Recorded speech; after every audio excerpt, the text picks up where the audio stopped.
Well, good morning. We are thrilled to welcome everyone to your county courthouse, and we're very, very pleased that there is what we really believed was a lot of interest in this subject, and we're pleased to host this event today, and we hope and believe that you'll go away with a lot of knowledge. So I will just say that this has been an effort that we started working on 5 years ago. Several things happened since then. The pandemic squashed the first one, and then there were some staff cuts at the state. And then there was a new director, and Dr. Elizabeth Hornbeck, who is our organizer and presenter, and I'll introduce her in a moment, reached out to me in January or February, I believe it was, and said, "Is there still an interest in putting this together?" I said, "Yes, there is." And I know there are some folks around the county who would really like to have this discussion. So we're very pleased to host it. And I'm going to introduce her and let her introduce her team. But first, I want to take care of some housekeeping. Restrooms, just out this door, take a right. The men's room is here. The ladies' room is all the way down at the end of the hall. And we also have coffee in the back. And I will say, I have to say this is courtesy of our employees. They bring into the office some goodies. So I convinced them to let me borrow those so I could bring them over and let you all enjoy throughout the day. So there is the Keurig. There are several flavors, of course, sugar and creamer, but in the back of it there, you'll find hot chocolate, some marshmallows, and the one that's layered is caramel macchiato.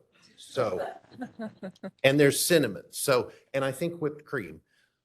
All the important stuff, I think now we've gotten out of the way, but thankful to our employees for giving that up this morning. So they bring it in themselves. And so I had to make sure they didn't mind that I borrowed it. I see that we have representation here from all over the county in our various communities. And you're in this room because you know or you are learning that historic preservation is a key component to economic development in Missouri. And there are some tremendous opportunities. State tax credits really fuel that, and we'll get into that this morning. There are a number of tax credit programs. This one is the one that we're focused on today. There are some other things that the county is looking into for our region, and I'll just mention one because I promised I would mention this event in my opening remarks.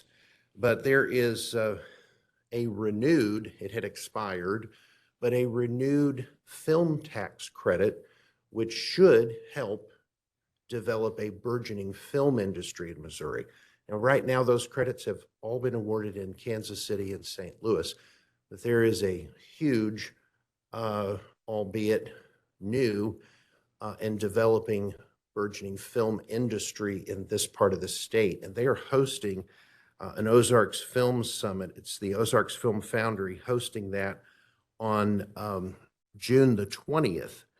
And if you are interested in more information on that event, you can contact the Ozarks Film Foundry. We're in the talks of developing a film commission in the region. Of course, it would be a larger area than just Greene County, but that is something coming up on June 20th. So a lot can be done with partnerships, and we're very grateful to the Missouri Department of Natural Resources and the Division of State Parks for hosting this today and putting it together. You're going to hear from some excellent presenters. So I'm going to introduce Dr. Elizabeth Hornbeck, who is an architectural historian with Missouri State Parks. And thank you so much for coming and putting this together. And I will invite her to introduce her team to you. Thank you so much. Thank you, Bob. I welcome all of you and thank you for your presence here today. This is the first day-long Historic Preservation Symposium that we've put together. So we're glad to have you as our first audience. And as Bob said, I'm an architectural historian with the State Historic Preservation Office, which is a program of the Division of State Parks within the Missouri Department of Natural Resources. A lot of people refer to us as DNR, but in fact, DNR is enormous. SHPO, our office is only about 15 people, or it varies between 14, 17, something like that. We're a pretty small group. I'd very much like to thank Bob Dixon, the presiding commissioner of Greene County, who approached SHPO some time ago and asked about organizing a symposium. So we didn't even have to nag you or bug you to host us. And he wanted a symposium for owners of historic properties, investors, developers, local governments, historic neighborhood groups, anyone else in Southwest Missouri who might be interested in economic development through historic preservation. I also should say that, and of course, we'd like to thank Megan and the rest of the staff of the Greene County Commission who have been so vital in helping us put this together. We have more SHPO staff on their way. There's a team of about 3 people. They're driving down from Columbia as we speak. But in the room, we have Christopher Stone and Ethan Starr. The 3 of us, this is the tax credit review team at the moment. We're hiring if you know anyone who wants to live in Jeff City and review tax credits. We also are very grateful to have our guest speakers, Riley Price, the executive director of MoPres, Deb Shields, an independent preservation consultant who does quite a lot of work in Springfield and the area, and also Nadia McMichael from Commerce Bank Tax Credit Services. Thank you all for taking the time to be here today.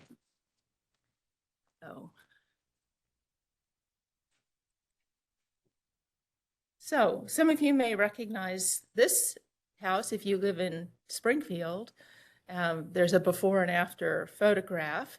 This house is located in the Midtown Historic District here in Springfield, a National Register Historic District that was rehabilitated using state historic preservation tax credits.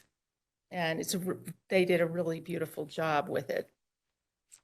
Historic preservation, the tax credit program in particular, is the most important tool for as an economic incentive and driver for the preservation of historic properties in the state and in the country as well.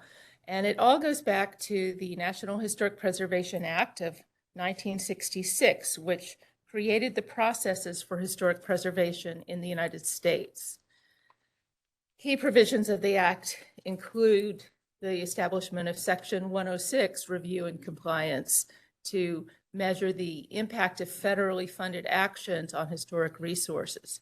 That Act also established the National Register of Historic Places, the honor roll of nationally significant buildings and sites that was eventually expanded to include resources of state and local significance. And also this 1966 Act directed the states to establish state historic preservation offices, and that's who we are.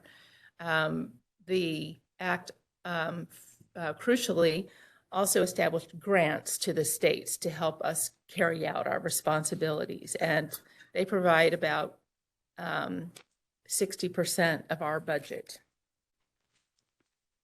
And of course, is through the Secretary of the Interior, also known as the SOI. So you'll hear that acronym, SOI, repeated frequently. And so there are professional qualification standards for us, for anyone who works in our capacity in State Historic Preservation Office. There are SOI qualified architectural historians, architects, archaeologists, and historians. And then what you would most often hear is the term SOI standards. The Secretary of the Interior sets the standards for rehabilitation. In fact, this yellow sheet on one side lists those 10 standards for rehabilitation. These are the SOI standards that we refer to all the time. Let's see, and that is the measure by which all historic tax credit projects are measured, whether it's federal or state tax credits being issued. We all abide by the same standards. The Missouri's State Historic Preservation Office was the first one in the nation to be approved by the National Park Service, but in fact there are some 59 SHPOs. There's one in every state, plus the District of Columbia, plus several U.S. territories such as Guam, Puerto Rico, etc. So within SHPO today, we have several units. The first, let's see, the last one on the right column, Architectural Preservation Services. That's the three of us and plus our support staff. And we do the historic tax credit review. There's also National Register and Survey, and they will be speaking after the break. Allison Ingley and Leslie McDaniel, who should be here soon. The Review, Compliance, and Records staff are responsible for Section 106 reviews. And then there's the Community and Financial Assistance listed there on the left that is in charge of preservation planning, grants, outreach, and certified local governments. We'll also have a talk about certified local governments before the break. And the certified local governments are important partners for us in historic preservation. There are about, I believe, currently 62 certified local governments in the state of Missouri.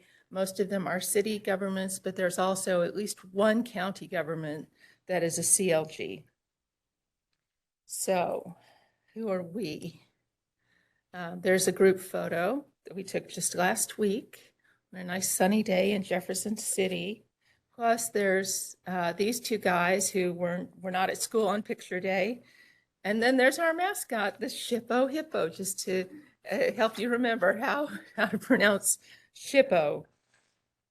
Missouri is under the Division of State Parks in the Department of Natural Resources, as I mentioned before, and there's our physical location. And you can also find us on the internet. There's our web address and our web page.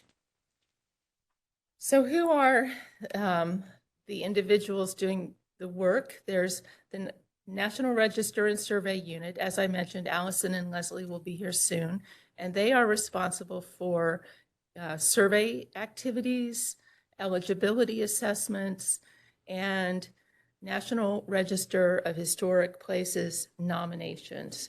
No building can receive any federal or state historic tax credits for rehabilitation unless it is listed on the National Register. And so we will devote some time to talking about National Register and also about CLGs because they're an important partner in that process. This team, they answer many queries from Missouri citizens related to these areas, as do we all. We're all about customer service when people are calling us to help with National Register or tax credit projects, et cetera. Our main mission, one of our main missions, is to serve the public and help with any attempts at using any of our programs. We also all make site visits. So they make site visits for National Register applications and for survey activities, whereas our team makes site visits for tax credit projects and easement monitoring. The state of Missouri alone has 2,591 listings on the National Register of Historic Places, and that represents over 48,000 individual resources, because a listing for a National Register district can have hundreds of contributing resources within that district. And so that contributes to that count of individual resources. And then there are some examples of recent new additions to the National Register in Missouri. The Review Compliance and Records Unit, they can't be with us today, but they are responsible for Section 106 reviews. And that's an additional federal review process, but it only applies to projects that are receiving money from federal agencies like HUD, for example, and it's the federal agency that is undergoing the review and not the applicant. So that's a layer that you don't necessarily need to worry about. That unit also handles our GIS database. We have a really, really cool online system for locating properties and identifying whether something's on the National Register or if it's been surveyed, and they'll demonstrate that to you later today. They're also responsible for Unmarked Human Burials Act and the Native American Graves Protection and Repatriation Act and Missouri's shipwrecks law. Then there's us. You recognize the three of us. And then Bob Wheeler and Tammy Beshin are our two support people. Bob is full-time and Tammy is part-time. But she's been with SHPO longer than any of the other four of us. We participate in a lot of those activities that I've already mentioned and that are listed here. As I mentioned before, there are two tax credit programs available, federal and state. And the purpose of them is to encourage the protection, preservation, and continued use of Missouri's diverse range of historic architectural resources. One of the chief differences is that for the federal program, the property being rehabilitated is only eligible if it is income generating, and that includes commercial properties and rental properties. The state tax credit program, which was established about 20 years later, provides incentives for those projects, but also for properties that are not income producing, such as if you live in a historic house that's on the National Register, you are eligible for the state historic tax credit if your project meets the test for substantial rehabilitation. And these two gentlemen will be talking about that after lunch. We partner with a number of agencies. So for federal tax credits, we partner with the National Park Service and the IRS. And we work very closely with National Park Service. They provide all of our training, and it's pretty intensive. Plus, we have weekly meetings with our National Park Service reviewers to discuss anything that we have questions about. Let's see. In 2023, we forwarded 501 federal tax credit reviews to the National Park Service, meaning we reviewed 501 applications. And according to the National Park Service annual report, the most recent one for fiscal year 2023, and I'm sorry, I only have one copy. Many of you will have picked up some of from the last few years where they sent us a whole bunch, but this year, for some reason, they didn't. But you're welcome to look at this. It's also online. According to that report, Missouri ranked number 3 among all the states in federal applications received and reviewed. And we ranked number 2 in federal applications that were ultimately approved by NPS.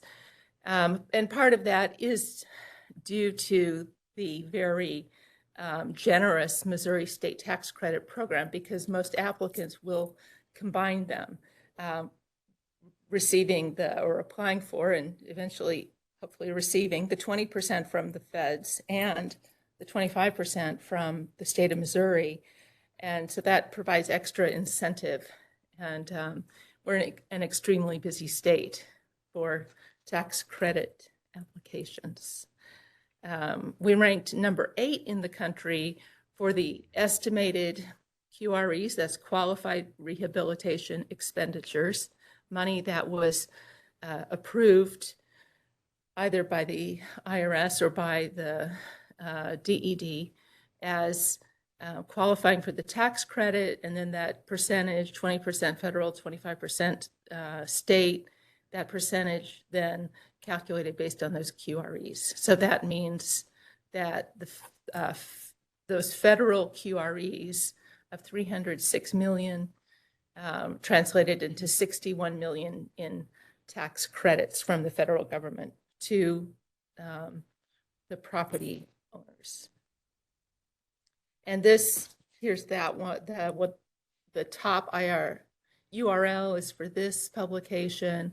And then there's also the annual report on the right. There's 2 different publications that come out every year. For the state tax incentive program, we partner with the Department of Economic Development. And in fact, it's their program. And our role in it is only the architectural review. But in 2023, we forwarded 308 state tax credit reviews to DED. And there were a total, I wanted to come up with a 365-day snapshot. So I had to go back to April 1st, 2023 to March 31st, 2024, because that's really the most recent 12-month period. And that showed that DED issued over $68 million in tax credits, which is 25% of the state qualified rehabilitation expenditures. So who else is in our program? Andrew Dial, who will be speaking later today about Historic Preservation Fund grants. And if he gets here in time, he'll be talking about the Certified Local Government Program. If he doesn't, then Ethan will talk about that. But he's our person who handles all of our grant applications and our budgeting and so forth. He will be leading this new unit of community assistance that will include the CLGs and the outreach and education, as well as the budgets and grants. We have more partners who are frequent participants in historic preservation efforts. And of course, there's the Department of Economic Development. I wanted to say a little bit more about them. And then the Brownfields program, not the most sexy topic in the world, but pretty vital. And then nonprofit agencies, Missouri Alliance for Historic Preservation and Missouri Main Street Connection. So first, let me talk about DED.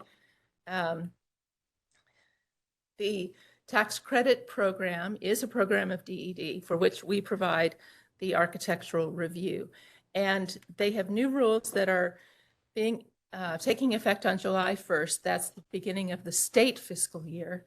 And it's a little confusing because the state fiscal year and the federal fiscal year are different.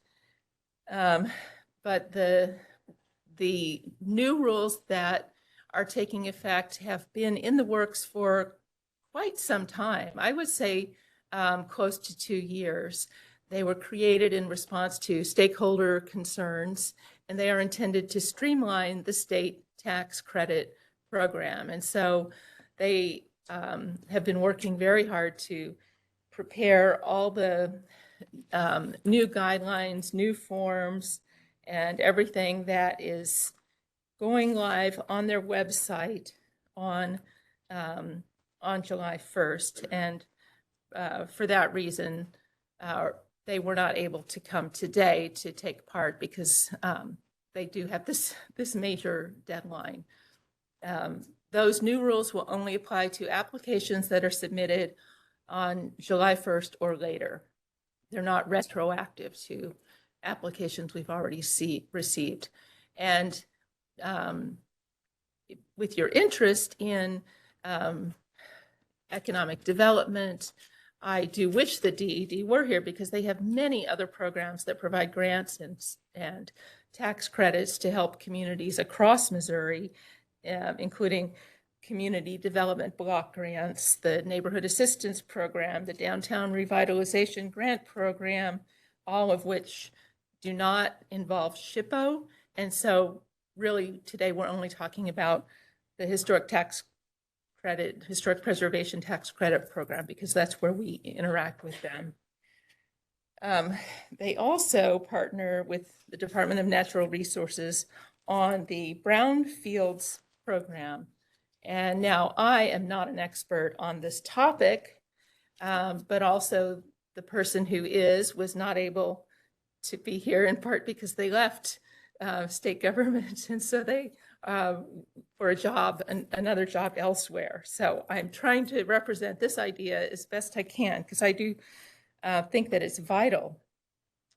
The Brownfields program assistance services is an important tool that is a no-cost environmental assessment of your property, such as if you're buying an abandoned school that's been sitting empty for decades. These reports are often required in order to get bank loans. It's like a background check on a property. What was the property used for? When was it built? And what are some potential environmental concerns there? They are trying to determine if a parcel has recognized environmental conditions, or RECs. This is the presence or likely presence of hazardous substances or petroleum products. And I'll give you some more examples in a moment. But there are different cleanup standards for a site that's being rehabilitated based on use. So their reports will help you determine what use is it clean enough for, and if you have a different desired use, how much would it cost to clean that site up for the new use?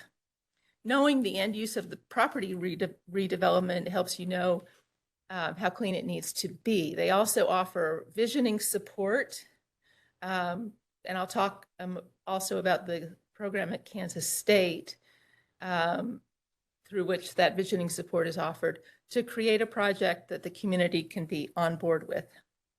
And finally, public entities may apply on behalf of private owners if the redevelopment would benefit the area. Yes. I have a little bit of background. Oh, good. Just for everyone's reference, the Ford Valley Park, that was a Brownfields. Oh, okay.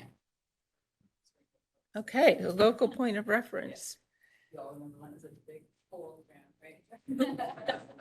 So there are many potentially contaminated sites that are rehabilitated through our program, and they include former gas stations, old disused schools and theaters, manufacturing buildings, dry cleaners, laundromats, funeral parlors, churches, and community buildings, and buildings on the town square. So some of these may surprise you, like schools and theaters, but this is largely because asbestos was so widely used.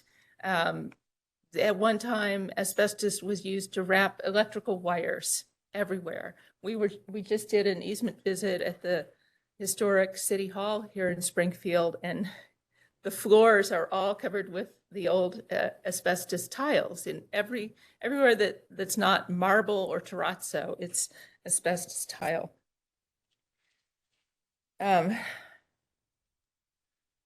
So I mentioned the Kansas State University Technical Assistance Services. They provide technical assistance to 20 states, and they give presentations, workshops, and seminars, visioning workshops to help with your strategic planning, economic feasibility and sustainability analysis, identification of potential funding sources, assistance with environmental justice issues, guidance in finding and contracting with environmental firms to do cleanup if that's what you want to do. Independent review and summary of technical documents, community outreach, and basically acting as a liaison between you and state or federal agencies or other entities. So another example of a brownfield site is this Joplin Union Depot, which many of you may be familiar with. It is currently on the market for potential redevelopment consistent with historic preservation. And they, through the Brownfields program, it is owned by the Department of Natural Resources, by the way. They were able to bring in partners, including architecture students from South Dakota, to make renderings. And the EPA did the environmental assessment. The Brownfields program hired a contractor to do that, including material testing, ground sampling, et cetera, all worth about $20,000. And they were basically trying to understand how much asbestos is there that needs to be remediated. So that environmental report is available for whomever might eventually be the lucky owner of this building. And basically, it helps with liability so that when you purchase a project like this, you don't take on the liability of pre-existing contamination. The state helps to take on some of that liability. And don't wait until the end of the project to attend to any required environmental assessments. That can cause major delays. There's also a Brownfields conference coming up July 22nd in Osage Beach, and the DNR Missouri Brownfields program has scholarships available for local, state, and federal governments, regional planning commissions, and certain not-for-profit entities. And it's like there's 50 of these scholarships. It's not competitive. If you're interested, just ask and you can probably get it. Okay, there are just two more slides here. I wanted to plug these two upcoming preservation conferences. Missouri Main Street Connection are having their conference in July 30th through August 1st in Kansas City, and dealing with mainly with the commercial side of historic preservation. So they have sessions on topics including bringing down the barriers on historic preservation, the ins and outs of development by developers, building a creative Main Street district, involving the community in a downtown master plan, upstairs and alternative housing on main streets, arts funding for Missouri Main Street districts, reimagining public spaces, planning for the redevelopment of a historic school. That's just the first day. So that's in Kansas City. And I'm looking forward to attending because I've never been to their events before.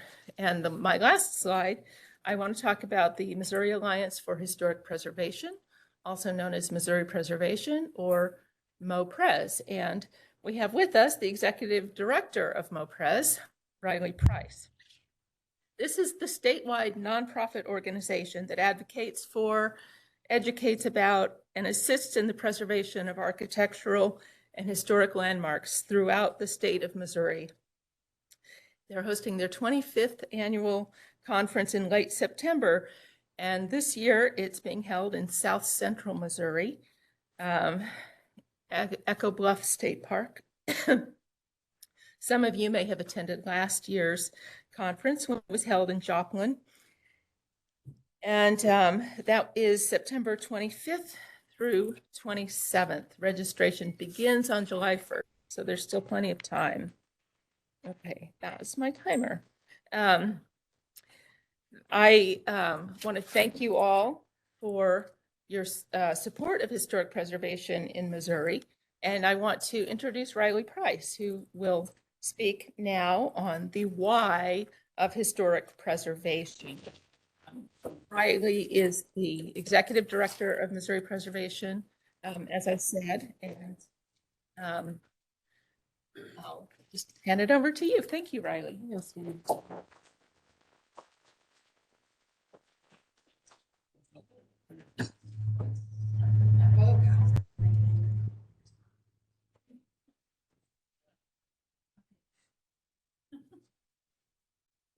Like, don't make it angry, please.